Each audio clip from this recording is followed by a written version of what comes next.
A'ja Wilson's just a big bully. Look at this. Throws Lexie Hull on the ground.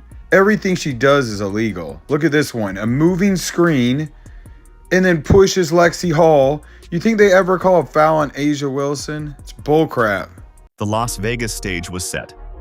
A'ja Wilson had just received her MVP trophy in front of a roaring home crowd. It was supposed to be her night. The night the Aces reminded everyone that this was still their league, still their dynasty to defend. But what unfolded was the exact opposite.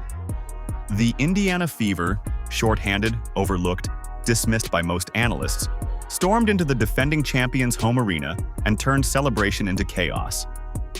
Final score? Fever 89, Aces 73. This wasn't just an upset, it was a statement. Hours before tip-off, cameras focused on Wilson. The media called it a coronation. The Aces had the banners, the star power, the reputation. Indiana? They were labeled as the underdogs, missing nearly half their roster. Caitlin Clark, Sophie Cunningham, Sydney Colson, all unavailable. The message was clear. The Aces were heavy favorites. For Vegas, it was supposed to be a warm-up. For Indiana, it was supposed to be damage control. But nobody told the Fever that script. From the opening whistle, Indiana played with fire. The ball zipped around, shots fell, and Vegas, for all its confidence, looked flat. And in the middle of it all was Kelsey Mitchell, delivering the game of her life. She dropped a playoff career-high 34 points, cutting through the Aces' defense like it was practice. Jackie Young couldn't stop her. Chelsea Gray couldn't stop her. Even when Wilson switched onto her, the result was the same, bucket after bucket. Every time Vegas tried to slow her down with contact or jawing, Mitchell answered with another dagger jumper. But Mitchell wasn't alone. Veteran guard Odyssey Sims matched the Aces' physicality with poise. Her drives were fearless. Her defense was suffocating. And when Vegas tried to drag the game into a wrestling match, Sims kept Indiana's focus razor sharp. Inside the paint, Aaliyah Boston, Brianna Turner, and Natasha Howard formed a wall. Every Wilson shot was contested. Every rebound was a battle. And it showed in the numbers. On the same night Wilson was crowned MVP, she shot just 6 for 22 from the field. The irony was impossible to ignore. Wilson tried to set the tone physically. But instead of inspiring dominance, it looked desperate. Elbows after the whistle, hard screens, and flops that fooled nobody. The Fever didn't flinch. Instead, they thrived in the chaos. What was meant to intimidate only fueled them more. And nobody embodied that resilience more than Lexie Hull. She took elbows, shoves, and hard screens all night long.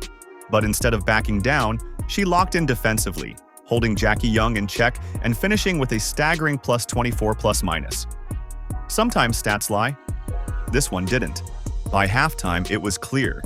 Indiana wasn't just competing. They were dictating. Vegas made a push in the third quarter. For a moment, it felt like the champions were ready to flip the switch. But every time they got close, Indiana answered. A Mitchell 3, a Sims drive, a Boston bucket in the paint. The more Vegas pressed, the more their composure unraveled.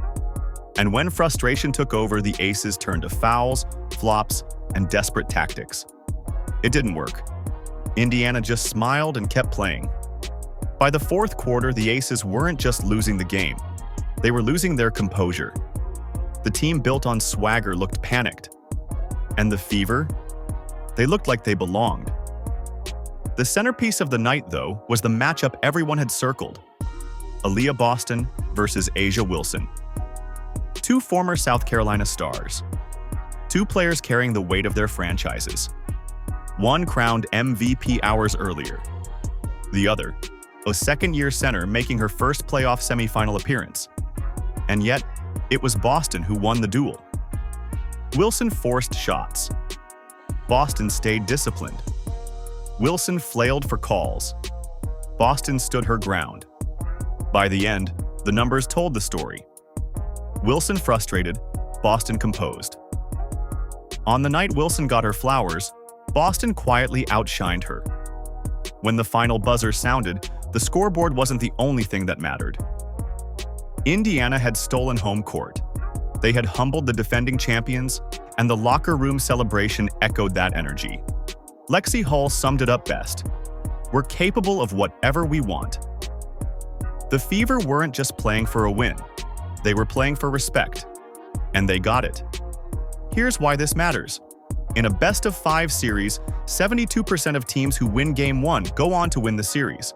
The Aces, riding 18 wins in their last 19 games before this matchup, now find themselves in unfamiliar territory, rattled, embarrassed, and trailing.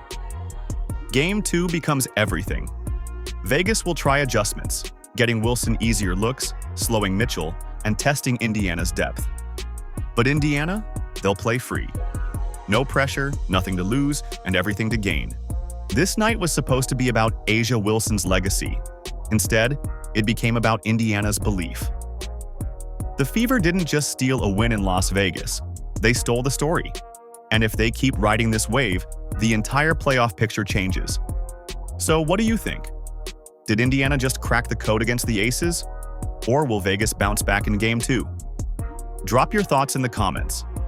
And if you're rolling with the Fever after this incredible upset, type FEVER down below to show your support. Don't forget to like, subscribe, and turn on notifications so you never miss another playoff breakdown. Because this series, it's only just beginning.